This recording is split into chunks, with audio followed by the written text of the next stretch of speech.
একসময় এরকম ছিলাম যে পৃথিবী একদিক আর আমার মা একদিক। কিন্তু দেখেন কত বড় হয়ে গেছি আমি সেই। এখন মাকে ছাড়া কিভাবে সময় কেটে যায়, দিন চলে যায় বুঝতে পারি না। এমনও সময় ছিল যে ছোট্ট ছিলাম, তখন দেখা যাইতো আমার আম্মু টয়লেটে যাইতো আর আমি টয়লেটের সামনে দাঁড়িয়ে মায়ের জন্য অপেক্ষা করতাম। আর আমার সেই অপেক্ষা এখন নেই।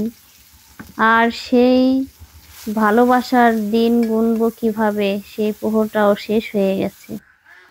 বুঝতে পারিনি যে কখন বড় হয়ে গেছি আর কখন সেই দিনগুলো পার হয়ে গেছে।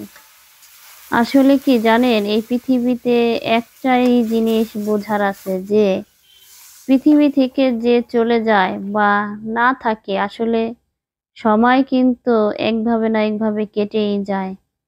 আর তার জন্য কিন্তু কিছুই থেমে থাকে না।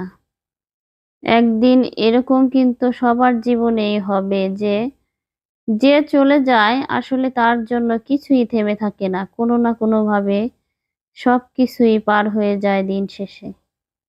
তাই ভাবি যে আসলে হয়তো একসময় ভাবতাম যে কিভাবে মাকে ছাড়া থাকবো, কিভাবে মাকে ছাড়া চলবো। কিন্তু দেখেন এখন সেই মাকে ছাড়া দিনের পর দিন রাতের পর রাত কেটে যায়।